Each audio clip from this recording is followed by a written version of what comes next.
जय हिंद प्यारे साथियों, आप सभी को हमारे इस YouTube प्लेटफॉर्म पे हार्दिक स्वागत, हार्दिक अभिनंदन है हमारे ओर से।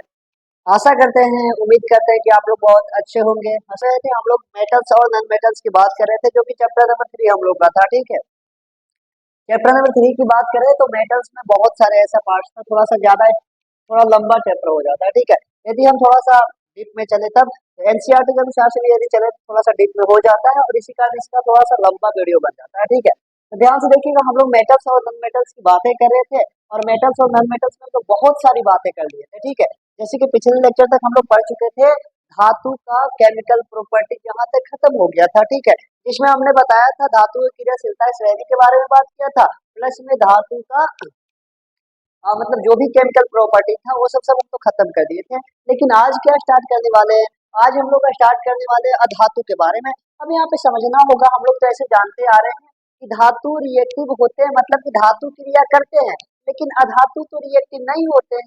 मतलब अधातु तो क्रिया करते नहीं है, जब अधातु क्रिया करेगा नहीं तो वह रिएक्शन क्यों कर रहा है, समझने वाली बात है ना। तो ध्यान से समझिएगा कि अधातु धातु के समक्ष, मतलब जितना धातु रिएक्टिव होते हैं ना उतना अधातु रिएक्टिव नहीं होते हैं। लेकिन हाँ, अधातु भी रिएक्शन करते हैं। जैसे मैं एक एग्जांपल देता हूँ, ध्यान से देखिएगा।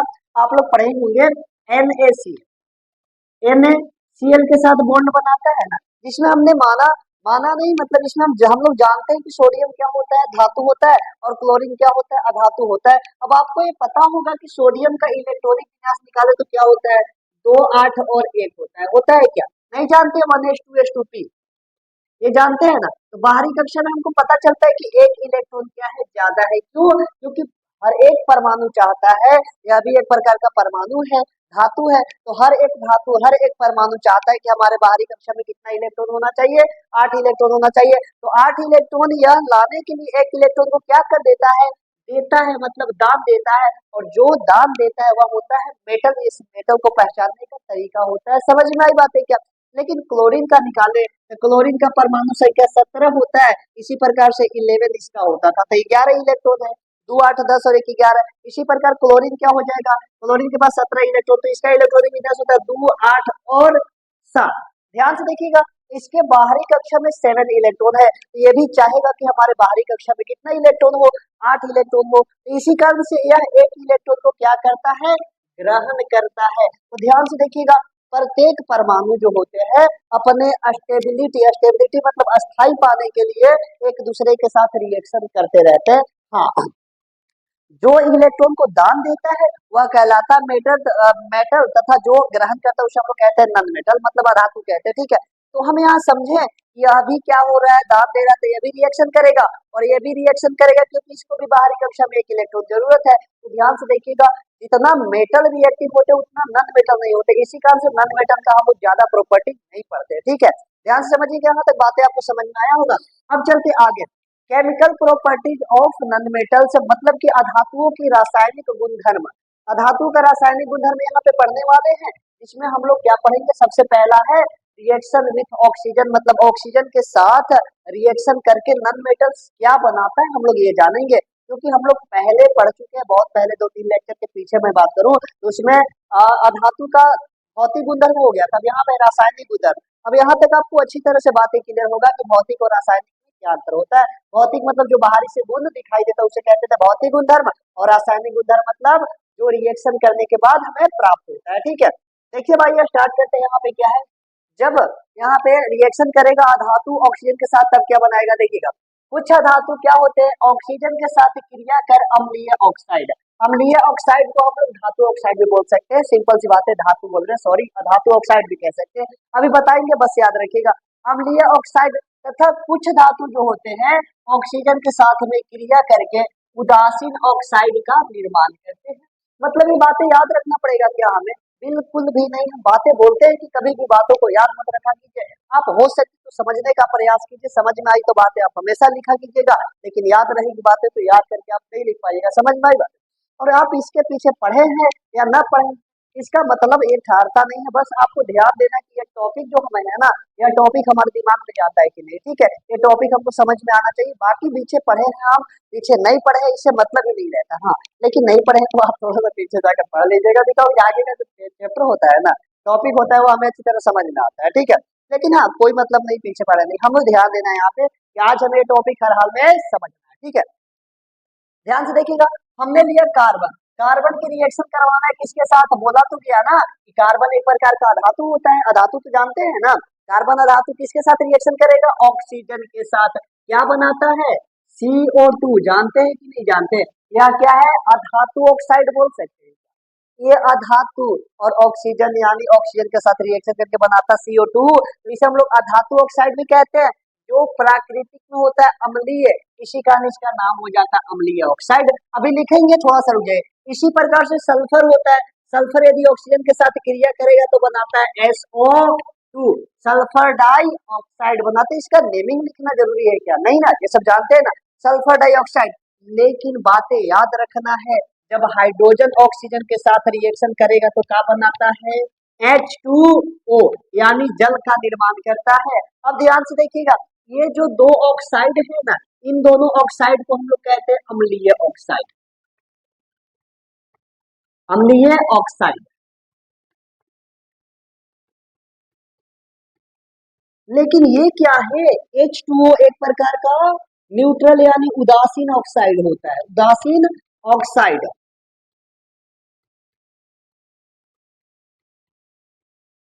अब यहाँ पे समझने वाली बात है कि दोनों में अंतर किस बात का है, यहाँ पे उदासीन ऑक्साइड, यहाँ पे अम्लीय ऑक्साइड, हमने यहाँ नाम क्यों दिया, तो ध्यान से समझिएगा, सब बातों को एक एक पढ़ेंगे। पहले यहाँ पे एक बातें समझिएगा, क्या हम इसे अधातु ऑक्साइड बोल सकते हैं क्या, क्यों, क्योंकि अधातु के साथ ऑक्सीजन जुड़ा है तो अधातु ऑक्साइड, इसके साथ अधातु है, धातु के साथ ऑक्सीजन तो अधातु ऑक्साइड, अधातु के साथ ऑक्सीजन तो अधातु ऑक्साइड है। अब यहाँ पे तो जान नहीं है अधातु ऑक्साइड है, लेकिन यहाँ पे देखिए हाइड्रोजन अधातु ऑक्साइड है, हाइड्रोजन क्या होता है, धातु होता है, लेकिन यह धातु के जैसा व्यवहार करता है। जस्ट थोड़ा सा पीछे वाला लेक्चर में थोड़ा सा देख लीजिएगा, वहां पे बताए थे कि अधातु होता है, हाइड्रोजन होता है अधातु, लेकिन यह किसके जैसा व्यवहार करता है, धातुओं के जैसा इलेक्ट्रॉन देता है, इसी कारण इसे धातु की श्रेणी में रखा गया था। नहीं सर पढ़े हैं तो वहां पे जाकर ध्यान से पढ़ लीजिएगा, ठीक है। अब ध्यान से देखिएगा, हाइड्रोजन इसके साथ रिएक्शन करता है तो H2O बनाता है उदासीन ऑक्साइड, मतलब कि जितने अधातु के साथ ऑक्सीजन जुड़ा हुआ है हम सभी को अधातु ऑक्साइड कह सकते हैं, लेकिन अम्लीय ऑक्साइड को हम यहाँ पे उदासीन ऑक्साइड नहीं कह सकते, मतलब उदासीन ऑक्साइड को हम इन दोनों का नाम नहीं दे सकते, और ना ही इन दोनों को हम उदासीन ऑक्साइड कह सकते हैं, और ना ही अम्लीय ऑक्साइड हम किसे कह सकते हैं। समझ में आई बात है, मतलब कि सभी अधातु ऑक्साइड ना तो अम्लीय ऑक्साइड हो सकते हैं और ना तो उदासीन ऑक्साइड हो सकते हैं, लेकिन सभी जो होता है अम्लीय ऑक्साइड हो जाए या सभी उदासीन ऑक्साइड अधातु ऑक्साइड हो सकते हैं। बात यहाँ पे क्लियर होगा आपका, ठीक है। ध्यान से देखिएगा, आप यहाँ पे ये उदासीन ऑक्साइड क्यों है और यहाँ पे ये अम्लीय ऑक्साइड क्यों है, तो थोड़ा सा इस बातों को हम लेकर चलते हैं, समझ ही लेगा।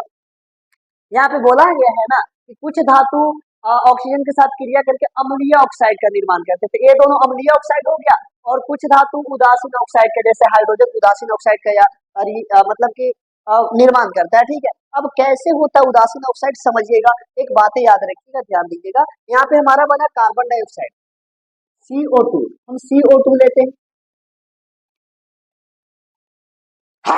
और एक लेते हैं H2O, H2O। अब यहाँ तक ध्यान से समझिएगा, यहाँ पे हम लोग जानते हैं, अभी हमको यहाँ पे केवल चलना है, आगे पकड़ना है कि कैसे अधातु ऑक्साइड है और कैसे अम्लीय ऑक्साइड है, ठीक है।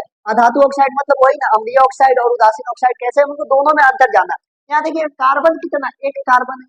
अब यहाँ पे समझिएगा ध्यान से, तो कार्बन का वैलेंसी निकाले तो कार्बन का बाहरी कक्षा में कितना इलेक्ट्रॉन होता है, ध्यान से देखिएगा। कार्बन का यदि मैं निकालू इलेक्ट्रॉनिक विन्यास तो 2 और 6 होता है क्या, 2 और 6 बोल रहे, सॉरी 2 और 4, 4 होता है, क्यों, क्योंकि कार्बन का परमाणु संख्या 6 और 6 इलेक्ट्रॉन भरना है, तो पहली कक्षा में 2 और दूसरी कक्षा में 4 इलेक्ट्रॉन, तो 4 इलेक्ट्रॉन इसके दोनों तरफ हम लगा देते हैं, 4 इलेक्ट्रॉन लगा दिए। और ऑक्सीजन की संख्या यहाँ पे कितना, 2, तो दोनों तरफ ऑक्सीजन लगा दिए। अब इसे मिटा सकते हैं क्या, सिंपल सा, कोई बात नहीं, मिटा देते हैं, न तो इधर लिखे थे, कोई दिक्कत नहीं। CO2, यहाँ समझना इस बातों को मैं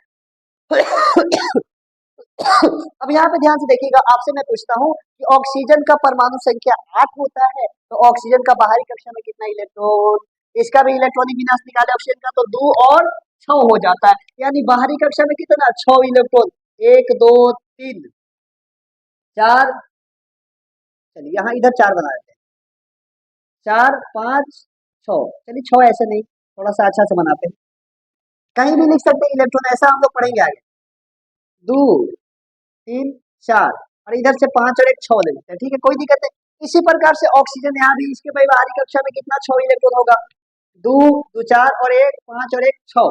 यानी देखिए अभी तुरंत हमने पीछे बात किया था कि कोई भी परमाणु अपने बाहरी कक्षा में कितना इलेक्ट्रॉन चाहता है, 8 इलेक्ट्रॉन, तो इसके बाहरी कक्षा में 6 इलेक्ट्रॉन चाहिए, 8 इलेक्ट्रॉन। तो बताइए ऑक्सीजन यहाँ से 2 इलेक्ट्रॉन ले सकता है क्या कार्बन के साथ बॉन्ड बनाने के लिए? ले सकता है कि नहीं ले सकता? ले सकता है ना। इसी प्रकार से इसको भी बाहरी कक्षा में चाहिए 8 इलेक्ट्रॉन, तो ये भी यहाँ पे से 2 इलेक्ट्रॉन को ले लेगा। तो बताइए 6 भी इसके पास और 2 बाद में आ गया, यानी 8 इलेक्ट्रॉन हो गया, और 6 यहाँ था, 2 हो गया यहाँ से, यानी 8 इलेक्ट्रॉन बन गया। ध्यान से देखिएगा, इस बातों को अभी पढ़ेंगे आगे, अभी तुरंत हम लोग आगे जानेंगे या क्या होता है, इसे कहते क्या है, ठीक है। अब यहाँ से देखिएगा, एक बातें समझ में आता है, ये दोनों तो ले लिया, ऑक्सीजन के बाहरी कक्षा में 8 इलेक्ट्रॉन हो जाएंगे, लेकिन कार्बन का बाहरी कक्षा में 4 इलेक्ट्रॉन। अब ये भी तो चाहेगा नहीं कि हमारे बाहरी कक्षा में कितना होना चाहिए, 8 इलेक्ट्रॉन। तो बाहरी कक्षा में 8 इलेक्ट्रॉन होने के लिए कार्बन क्या करता है, दोनों ऑक्सीजन के साथ बॉन्ड बना करके और दोनों ऑक्सीजन के साथ से जो दो दो इलेक्ट्रॉन है ना, वो ले लेता है। ध्यान से देखिएगा, बातें समझ में आई, मतलब कि 4 पहले से और 2 एकरा से छीन लेगा, 2 एकरा से, 2 2 4 और 4 4 कितना 8 हो जाएगा। समझ में आएगा? मतलब समझने वाली बात है कि यहाँ पे इलेक्ट्रॉन का लेन देन हो रहा है, मतलब हम इलेक्ट्रॉन लेंगे तो आपको देना भी पड़ेगा। समझ में आई बात है, सिंपल सी। लेकिन H2O क्या करता है, यहाँ पे ऑक्सीजन की संख्या देखेंगे, जो एक होता है उसको बीच में लिख देते हैं, ऑक्सीजन की एक। अब बताइए ऑक्सीजन के पास बाहरी कक्षा में इलेक्ट्रॉन कितना, तुरंत से पहचान लीजिएगा ना, बाहरी कक्षा में 6 इलेक्ट्रॉन हो गया, कोई दिक्कत नहीं। अब आगे चलते हैं, यहाँ पे इधर हम एक बना दे तो चलेगा अच्छा से, ठीक है, बस 6 इलेक्ट्रॉन लिखना है, थोड़ा सा अच्छा से बनाते हैं। यहाँ पे 2 ले लेते हैं, यहाँ पे 2, यहाँ पे 2, यहाँ पे 2, और यहाँ पे एक, यहाँ पे एक ले लेते हैं, कोई दिक्कत नहीं। 6 इलेक्ट्रॉन हो गया, कैसे भी लिखिए। अब यहाँ पे ऑक्सीजन कितना है, ऑक्सीजन 2 है, मतलब ऑक्सीजन तो एक ही है ना, हाइड्रोजन 2 है, तो हाइड्रोजन को हम दोनों बगल लिख देंगे, हाइड्रोजन इधर और हाइड्रोजन इधर, इसे भी काट कर यहाँ पे लिखते हैं H2O। यहाँ पे ध्यान से देखिएगा, हाइड्रोजन के बाहरी कक्षा में एक इलेक्ट्रॉन, हाइड्रोजन का परमाणु संख्या भी तो एक ही होता है ना, इसी कारण बाहरी कक्षा में एक इलेक्ट्रॉन को हमने क्या किया, लिख दिया, कोई दिक्कत नहीं।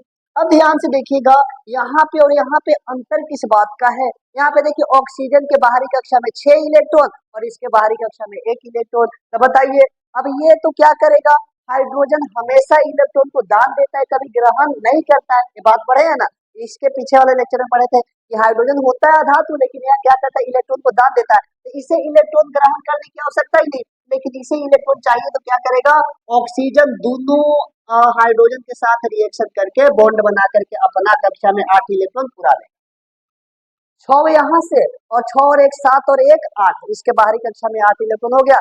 हाइड्रोजन दे दिया कि हमारे पास इलेक्ट्रॉन ना रहे तो कोई बात नहीं, हम इलेक्ट्रॉन को दान दे दिया करते हैं, मतलब इलेक्ट्रॉन दान दे देगा तो मतलब बाहरी कक्षा में नहीं रहेगा, कोई दिक्कत नहीं। अब ध्यान से देखिए, अब यहाँ पे चले तो दोनों में अंतर किस बात का, यहाँ पे इलेक्ट्रॉन को लेन देना, मतलब लेना और देना काम हो रहा है, मतलब एक को दिया जा रहा है तो दूसरा दे भी रहा है, लेकिन यहाँ पे ऐसा हो रहा है क्या, नहीं, यहाँ पे एक क्या हो रहा है, ऐसा केवल दे रहा है। इसी प्रकार से आप SO2 का भी बनाइएगा ना, SO2 का भी इसी प्रकार से बनेगा, इस प्रकार से नहीं बनेगा। तो इसी कारण से जब लेन देन का काम होता है, मतलब कि एक इलेक्ट्रॉन दे रहा है और एक इलेक्ट्रॉन ग्रहण कर रहा है, तो उस प्रक्रिया को हम लोग कहते हैं साझेदारी। साझेदारी मतलब होता है कोवैलेंट बॉन्ड। यहाँ पे देखिएगा साझेदारी हम लिखे हुए कहेंगे, यहाँ पे देखिएगा प्राकृतिक में सहसंयोजक बंध होते हैं जो अपने इलेक्ट्रॉन को लेन देन, यानी लेन देन को कहते हैं साझेदारी। साझेदारी ऐसा तो कभी आपने सुना होगा ना, साझेदारी मतलब होता है लेन देन करना, लेन देन मतलब कि हम ले रहे हैं तो आपको भी देना पड़ेगा कुछ बातों को, ठीक है, तो यही होता है। इसमें लेन देन का काम हो रहा है, लेकिन इसमें लेन देन का काम नहीं हो रहा है, इसी कारण यह क्या है, उदासीन ऑक्साइड होता है। और जब लेन देन की बातें आती है तो वह होता है अम्लीय ऑक्साइड। अब यहाँ तक बातें आपको क्लियर होगा। SO2 का भी बना करके देख लीजिएगा, बाहरी कक्षा में कितना इलेक्ट्रॉन और कितना इलेक्ट्रॉन नहीं, इस प्रकार से इसका भी बनेगा, मतलब इलेक्ट्रॉन लेन देन का काम होगा, तो यह क्या हो जाएगा, अम्लीय ऑक्साइड है। यहाँ तक आपको क्लियर होगा। अगला पॉइंट यही लिखा गया है कि अधातु ऑक्साइड प्राकृतिक में सहसंयोजक होते हैं।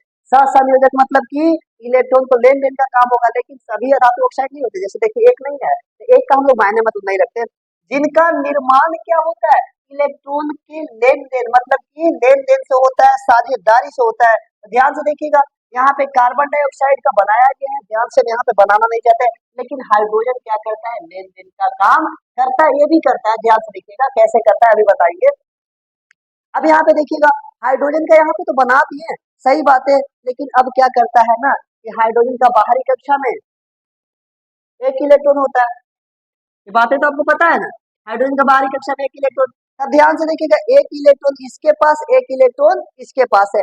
तब देखिए आपको ये बातें पता होगा, क्लास 9 की बातें हैं कि सभी क्या होते हैं, जितने भी तत्व होते हैं ना, सब नोबेल गैस के जैसा बनना चाहते हैं। नोबेल गैस के जैसा मतलब कि सभी लोग चाहते हैं कि हमारे बाहरी कक्षा में 8 इलेक्ट्रॉन हो जाए, या तो हम नोबेल गैस के जैसा बन जाए। नोबेल गैस कौन कौन होता है, तो आपको थोड़ा सा याद दिलवा देते हैं। Helium, neon, argon, krypton, radon, xenon, इतना होता है। हीलियम का परमाणु संख्या 2 और नियोन का 10 होता है और आर्गन का 18। अब ध्यान से देखिएगा इसका 36 होता है। अभी इतना ही हमको जाना है, आगे नहीं जाना है, अभी ध्यान से देखिए। मतलब कि हीलियम का 2, या तो कोई परमाणु हीलियम के जैसा बनना चाहता है, या तो कोई परमाणु नियोन के जैसा, या तो कोई परमाणु आर्गन के जैसा। जो जिसका नजदीक होता है वह उसके जैसा बन जाता है। देखिए ऑक्सीजन किसके नजदीक होता है, ऑक्सीजन का परमाणु संख्या 8, तो कभी वह चाहेगा कि 2 के जैसा बने, नहीं ना, वह नजदीक वाले के जैसा बनना चाहेगा, नियोन के जैसा, कि हम नियोन के जैसा बन जाए। इसी कारण से यह ऑक्सीजन 2 इलेक्ट्रॉन को ग्रहण करता है। और कार्बन, बताइए, कार्बन न तो आगे जाना चाहता है, न तो पीछे आना चाहता है, तो यह क्या करता है, यह देखिएगा यह हीलियम के जैसा बनना चाहता है। मतलब कि कार्बन के बाहरी कक्षा में कितना, 4 इलेक्ट्रॉन, 4 इलेक्ट्रॉन को अभी दे दिया, तो बताइए किसके जैसा बन गया, हीलियम के जैसा बन गया क्या। हीलियम का 2 होता है, अब यहाँ पे 6 बाहरी कक्षा में 4 इलेक्ट्रॉन था, तो 4 को दे देगा तो बच जाएगा बाहरी कक्षा में 2 इलेक्ट्रॉन, कोई दिक्कत नहीं। लेकिन हाइड्रोजन क्या करता है ना कि हाइड्रोजन के बाहरी कक्षा में एक एक इलेक्ट्रॉन, ऑक्सीजन का 2 इलेक्ट्रॉन चाहिए था, 2 इलेक्ट्रॉन दे देगा, कोई बात नहीं। लेकिन यहाँ पे क्या होता है कि जब हाइड्रोजन को बाहरी कक्षा में इलेक्ट्रॉन की आवश्यकता होती है, हाइड्रोजन भी क्या चाहेगा कि हम हीलियम के जैसा बन जाए, मतलब बाहरी कक्षा में कितना इलेक्ट्रॉन हो जाए, मेरे पास 2, तो 2 होने के लिए क्या करता है, हाइड्रोजन जाकर ऑक्सीजन के साथ एक इलेक्ट्रॉन ले लेता है। तो यहाँ पे भी क्या बनता है, यहाँ पे भी साझेदारी हो रही है। लेकिन यहाँ पे क्या हो रहा है, यहाँ पे भी हाइड्रोजन इलेक्ट्रॉन ले रहा है, लेकिन मैक्सिमम होता है कि हाइड्रोजन इलेक्ट्रॉन को दान देता है, ग्रहण नहीं करता है, ठीक है। इसी कारण से इसके पहले बोले थे कि थोड़ा सा दोनों में तो अंतर है बात का ना, तो इसी कारण से यह क्या होते हैं, अम्लीय ऑक्साइड होते हैं, और यह क्या होते हैं, मतलब कि उदासीन ऑक्साइड होता है। केवल एक याद रखना है, H2O ऐसा ऑक्साइड है, अधातु ऑक्साइड है, जो क्या होता है, उदासीन ऑक्साइड होता है। बाकी जितने भी अम्लीय, मतलब जितने भी अधातु ऑक्साइड होते हैं ना, सब कैसे होते हैं, अम्लीय ऑक्साइड होता है। एक बात याद रखने में क्या जाता है, इतना बड़ा तो भी नहीं है। अब ध्यान से देखिएगा, यही बातें को हम यहाँ पे समझाना चाहते थे, लेकिन आपको समझ में अच्छी तरह से आ गया होगा। जैसे हम बोले लेन देने का काम होता है, जिसे हम लोग कहते हैं साझेदारी होना, और सभी अधातु ऑक्साइड प्राकृतिक में क्या होते हैं, सहसंयोजक, मतलब कि इलेक्ट्रॉन का लेन देन का काम होता है। जैसे कि कार्बन डाइऑक्साइड का बता दिया गया, H2O यानी जल का बता दिया गया, तो आप यहाँ से उतार सकते हैं, इसमें कोई प्रॉब्लम नहीं। अब आगे क्या बातें लिखा गया थोड़ा सा देखते हैं ना। आगे लिखा गया अधातु ऑक्साइड की प्राकृतिक अम्लीय होती है। अम्लीय मतलब कि या अम्ल अप्राकृतिक होते हैं। यदि आप चैप्टर नंबर 2 पढ़े होंगे तो वहां पे अम्ल क्षार एवं लवण पढ़ाया गया, ठीक है। तो अम्ल प्राकृतिक का होता है, जो क्या करता है, नीले लिटमस पत्र को लाल कर देता है। अम्ल का यह प्राकृतिक होता है, अम्ल हमेशा क्या करता है, नीले लिटमस पत्र को लाल कर देता है। ऐसे बातें समझ में आया होगा। दूसरा, अधातु ऑक्साइड को जल में घोलने पर क्या प्राप्त होता है, हमें अम्ल की प्राप्ति होती है। यहाँ अम्लीय प्राकृतिक होता है, अम्ल नहीं होता है, अम्लीय प्राकृतिक होता है अधातु ऑक्साइड। ये अधातु ऑक्साइड को हम अम्ल बोलेंगे क्या, नहीं बोलेंगे, लेकिन अम्लीय प्राकृतिक का होता है। लेकिन हाँ, जब अधातु ऑक्साइड को जल में घोला जाता है तो किसका प्राप्त होता है, अम्ल की प्राप्ति होती है। जैसे देखिएगा SO2, SO2 क्या है, एक प्रकार का अधातु ऑक्साइड है। जब इसे अम्ल में जल में घोलेंगे तो क्या बनता है, SH2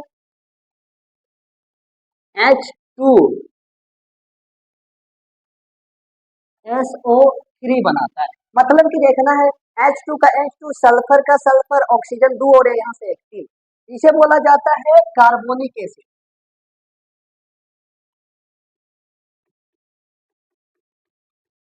कार्बोनिक अम्ल, यह एक प्रकार का कार्बोनिक अम्ल होता है। इसी प्रकार से कार्बन डाइऑक्साइड जल के साथ रिएक्शन बनाता है, और अरे सॉरी, इसमें क्या होता है, इसे कार्बोनिक अम्ल नहीं कहते, इसे कहते हैं सल्फ्यूरस अम्ल कहते हैं, ठीक है। इसका निर्माण करता है H2SO3 का, इसको कहते हैं सल्फ्यूरस अम्ल।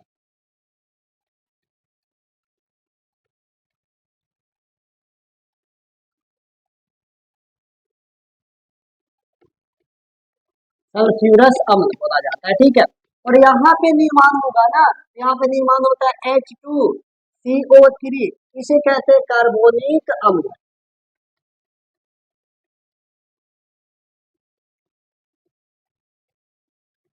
कार्बोनिक अम्ल। तो यहाँ पे हमें समझना है कि जब जल में घोला जाता है इन सभी को ना, तो ये सब जल में घुलने के बाद क्या करते हैं, अम्ल का निर्माण करते हैं। यहाँ तक बातें समझ में आया होगा।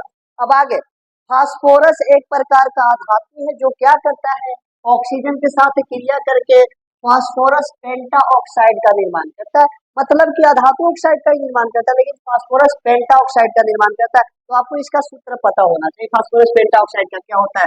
ये होता है P2O5। O5 यानी ऑक्सीजन का 5 परमाणु। तो जब 5 आता है तो पेंटा, 6 आता था तो हेक्सा, और 7 आता था तो हेप्टा। ये सब आपको याद होगा गिनती, नहीं तो आगे आने वाले चैप्टर में पढ़ेंगे, ठीक है। तो इसका नाम क्या हो जाएगा, फास्फोरस पेंटा ऑक्साइड। अब यहाँ पे बराबर नहीं हुआ तो बराबर कर सकते हैं, यहाँ पे 2 ऑक्सीजन है तो 2 लगा देंगे, यहाँ पे 2 तो हो गया, यहाँ पे भी 2 हो गया, कोई दिक्कत नहीं। ऑक्सीजन यहाँ पे कितना, 2 है ना, तो हमको तो 2 तो नहीं करना पड़ेगा यहाँ पे। अब यहाँ पे 5 है तो 5 से तो बराबर नहीं होता है, हमको दुगना करना पड़ेगा, क्योंकि यह विषम संख्या होता है। अब बराबर करने के लिए हम यहाँ पे 2 लगाएंगे, तो 2 पचे 10 ऑक्सीजन हो गया, दूसरा का 4 हो गया, तो यहाँ पे हम 2 हटा करके कितना लगा देंगे, 4 लगा। ठीक है, यहाँ पे 4 फास्फोरस हो जाएगा, और यहाँ पे ऑक्सीजन कितना, 5 ना का 10, तो यहाँ पे 5 लगा देंगे, 5 ना का 10 ऑक्सीजन हो गया। यह था आपका अधातु की क्रिया ऑक्सीजन के साथ। लेकिन अभी खत्म नहीं हुआ, बिकॉज यह तो केमिस्ट्री है, केमिस्ट्री में हम लोग अपवाद पढ़ते थे, यहाँ पे भी अपवाद की कुछ बातें आएगी, तो पहले यहाँ पे उतारी, इसके बाद आगे चलते हैं, ठीक है। कुछ अपवाद है, एक पॉइंट रह गया, इसके बारे में हम लोग चर्चा कर देंगे, ठीक है। चलिए उतना तक आप उतार लिए होंगे। आइए देखते हैं, इसमें कुछ ऐसा अपवाद की बातें नहीं, जैसे कि हमने अभी पीछे पढ़ लिया क्या, कि अधातु क्या करता है, ऑक्सीजन के साथ रिएक्शन करके क्या बनाता था, अम्ल ऑक्साइड के साथ। और अम्ल ऑक्साइड को हमने क्या नाम दिया था, धातु ऑक्साइड भी कह सकते हैं, सिंपल सी बात है ना।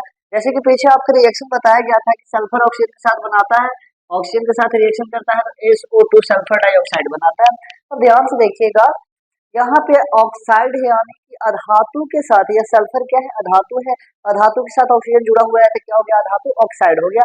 इसी कारण उसका नाम हमने अधातु ऑक्साइड भी कह दिया है। और यह प्रकृति में कैसा होता है, तो प्रकृति अर्थात नेचर में होता है अम्लीय प्रकृति का। जैसे आप पीछे पढ़ चुके हैं कि धातु ऑक्साइड क्या होते थे, क्षारीय प्रकृति के होते थे, उसी प्रकार से अधातु ऑक्साइड अम्लीय प्रकृति के होते हैं। इसी कारण से हमने सिंपल सा अम्लीय ऑक्साइड कह दी, इसमें कोई बड़ी बात है, ठीक है। अब यहाँ तक आपको अच्छी बात से क्लियर होगा।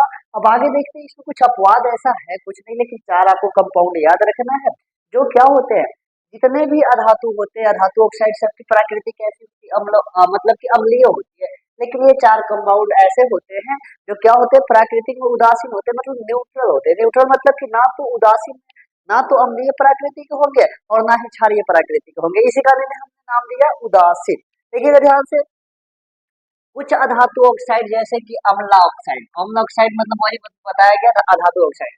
कुछ अधातु ऑक्साइड जिसे हम अम्ल ऑक्साइड भी कहा करते हैं, जैसे कि कार्बन मोनोऑक्साइड। ये सब का नाम सब लिखवा देंगे, आप लिख लीजिएगा आराम से। इसे क्या कहते हैं, कार्बन मोनोऑक्साइड। इसको क्या कह देंगे, नाइट्रोजन ऑक्साइड। समझ में आई बात, इसका नाम नाइट्रोजन मोनोऑक्साइड। इसका नाम क्या हो जाएगा, हाइड्रोजन ऑक्साइड।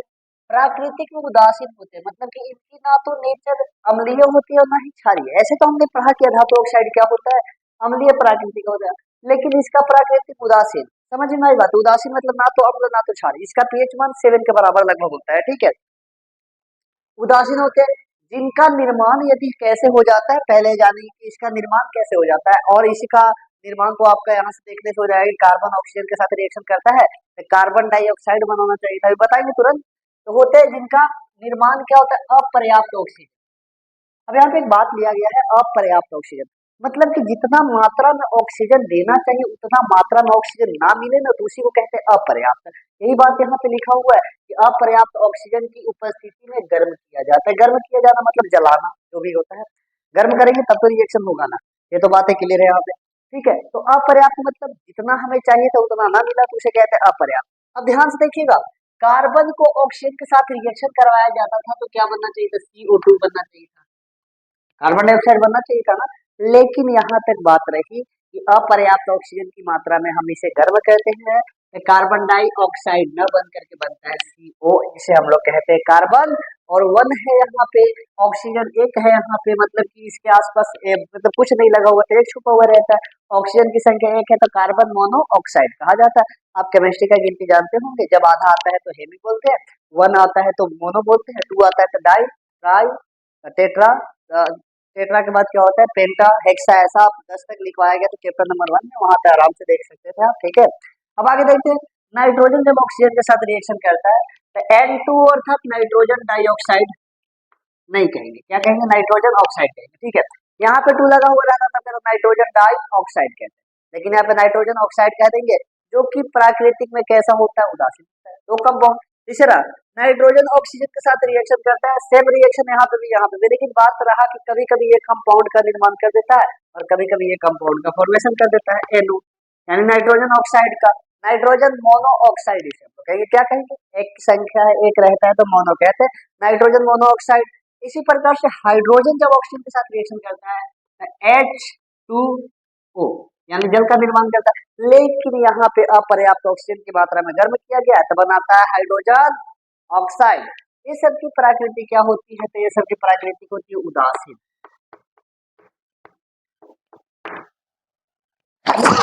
लेकिन हमने इसके पहले क्या पढ़ा, इसके पहले जितने अधातु ऑक्साइड होते हैं सबकी प्रकृति क्या होती है, अम्लीय होती है। बस ये 4 कंपाउंड ऐसा जिनको आपको याद रखना है। सॉरी, बस इतना तो बातें याद रख सकते हैं। बात नहीं कि केमिस्ट्री हम लोग पढ़े, केमिस्ट्री में कुछ बातें तो ऐसा आता है कि आपको अपवाद के रूप में याद रखना पड़ेगा, ठीक है।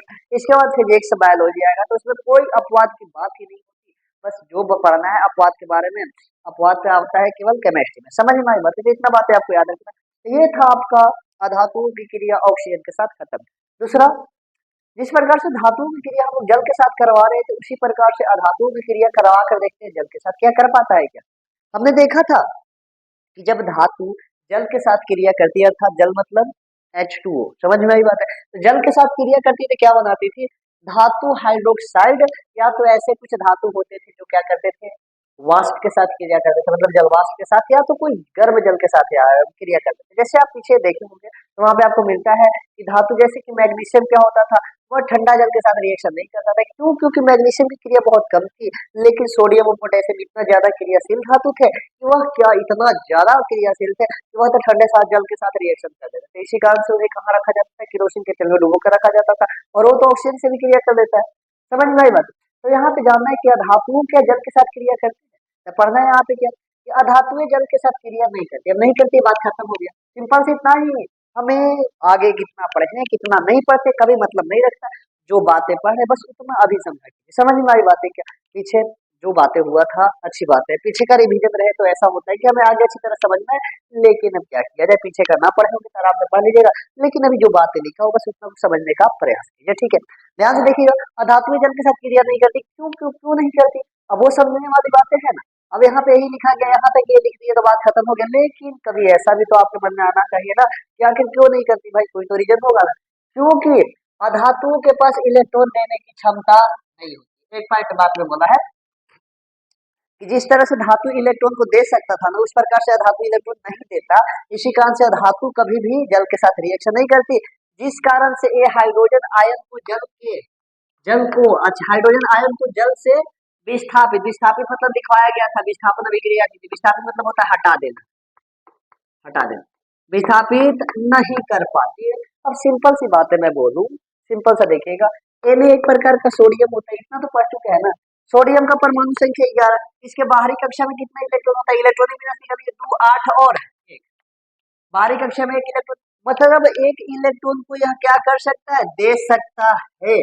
लेकिन कभी अधातु ऐसा होता है कि धातु देगा नहीं, कभी अधातु ऐसा होता नहीं, अधातु हमेशा ग्रहण करता है। जैसे कि Cl में क्लोरीन की बात करूं, क्लोरीन के परमाणु संख्या कितना, 17, और 17 होता है तो इसका इलेक्ट्रॉनिक विन्यास क्या हो जाएगा, 2 8 और 7, बाहरी कक्षा में 7, 1 इलेक्ट्रॉन क्या करेगा, यह ग्रहण करता है, ग्रहण करे मतलब 1 इलेक्ट्रॉन को लेगा, समझ में आई बात है। इस कारण से अधातु को हम लोग पहचानने के लिए क्या लेते हैं कि हमेशा वही इलेक्ट्रॉन को ग्रहण करता है, लेकिन धातु हमेशा क्या करते हैं, देते हैं।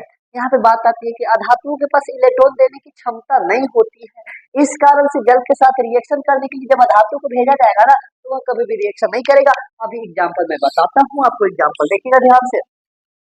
माना जाए हमने रिएक्शन करवा दिया, कोई भी ऐसा ले लीजिए धातु, धातु जैसे क्लोरीन करवा दिया, ठीक है, क्लोरीन की क्रिया करवा दिया धातु के साथ H2O के साथ। अब ध्यान से देखिएगा कंपाउंड बनेगा क्या? कंपाउंड क्रिया ही नहीं करेगा तो कंपाउंड कहाँ से बनेगा? सिंपल सी बात है, बोला क्यों नहीं करेगा? ध्यान से देखिएगा हाइड्रोजन 2, यहाँ पे हाइड्रोजन 2, ऑक्सीजन 1 है। अब ध्यान से समझिए, कल यहाँ पे साझेदारी का एक नियम आया था क्या? साझेदारी मतलब इलेक्ट्रॉन का लेन देन करना। यहाँ पे देखिएगा ऑक्सीजन 1 है तो ऑक्सीजन मैंने 1 बना दिया। अब ध्यान से देखिएगा तो ऑक्सीजन का बाहरी कक्षा में कितना इलेक्ट्रॉन? इसका इलेक्ट्रॉन बिना 2 और 6 होता है क्या? तभी तो बोलते हैं ना, ऑक्सीजन का परमाणु संख्या 8, तो पहली कक्षा में 2 इलेक्ट्रॉन, दूसरी कक्षा में 6 इलेक्ट्रॉन, ये सब तो बात आप जानते होंगे। तो 6 इलेक्ट्रॉन को बना दीजिए, 2 2 4, 1 5 और 1 6, कोई दिक्कत नहीं, 6 इलेक्ट्रॉन। अब यहाँ पे हाइड्रोजन कितना है? 2 हाइड्रोजन, 1 हाइड्रोजन, 2 हाइड्रोजन। हाइड्रोजन के बाहरी कक्षा में 1 इलेक्ट्रॉन, भाई एक के पास एक ही इलेक्ट्रॉन है, क्यों? क्योंकि एक परमाणु संख्या है 1 इलेक्ट्रॉन। अब बताइए, हाइड्रोजन यदि 1 इलेक्ट्रॉन दे दे तो कोई बात नहीं, सिंपल सी बात है, हाइड्रोजन अधातु है लेकिन फिर भी यह व्यवहार करता है धातु के जैसा। क्यों? क्योंकि यह धातु के जैसा व्यवहार करने के कारण धातु की क्रियाशील श्रेणी में रखा गया था इसका। यह तो ऐसा एक प्राकृतिक था। इसी प्रकार से हाइड्रोजन इलेक्ट्रॉन दे देगा। अब इसके बाहरी कक्षा में 6 इलेक्ट्रॉन, हमेशा ऑक्सीजन चाहता है कि हमारे बाहरी कक्षा में 8 इलेक्ट्रॉन होना चाहिए। ऑक्सीजन ही नहीं, जितने भी परमाणु है सभी चाहते हैं कि हम क्या हो जाए, अस्टेबल हो जाए। इसी कारण से यह दोनों के साथ क्या कर लेता है, इलेक्ट्रॉन को लेकर के बॉन्ड तो बना लेगा। लेकिन अब इसके साथ कोई क्लोरीन मान लिया जाए, कोई अधातु आ जाएगा, तो अधातु कब यहाँ पे विस्थापित कर पाएगा हाइड्रोजन को? जब इसको ऑक्सीजन को इलेक्ट्रॉन देगा तब ना, तब तो यह जाकर हाइड्रोजन हटेगा ना कि नहीं। अब इसे भी ऑक्सीजन चाहिए था, मतलब इसे भी क्या चाहिए, इलेक्ट्रॉन चाहिए। तो हम इलेक्ट्रॉन दे रहे हैं, हम हट जाएंगे, कोई बात नहीं, लेकिन तुमको इलेक्ट्रॉन देना पड़ेगा। लेकिन अधातु की तो यह क्रियाशीलता होती नहीं है कि अधातु इलेक्ट्रॉन किसी को दे, तो अधातु इलेक्ट्रॉन देगा ही नहीं, तो वह इसके साथ रिएक्शन नहीं करता है। यहाँ तक बातें आपको यहाँ तक बहुत अच्छी तरह से क्लियर है, समझ में आई बात है, कोई प्रॉब्लम नहीं होना। जैसे कि क्लोरीन के साथ रिएक्शन करवाया जाए, तो क्लोरीन का धातु मांगता है, कहता है कि हमको इलेक्ट्रॉन दो, तो इलेक्ट्रॉन देने की चक्कर बताइए, यहाँ पे इलेक्ट्रॉन कौन देगा? कोई देने वाला है नहीं। तो अब यहाँ पे इसको हाइड्रोजन को हटा ही नहीं पाएगा, क्योंकि हाइड्रोजन क्या है, ऑक्सीजन के साथ बॉन्ड बनाया हुआ है। ठीक है, यहाँ तक था आज के लिए। बस आज के लिए इतना ही छोड़ते हैं, बिकॉज ज्यादा वीडियो लंबा हो जाएगा। इसी का हाँ, वीडियो अच्छा लगा तो अपने साथियों के पास शेयर जरूर कीजिएगा। बस आज के लिए इतना ही छोड़ते हैं, मिलते हैं नेक्स्ट वीडियो में, धन्यवाद।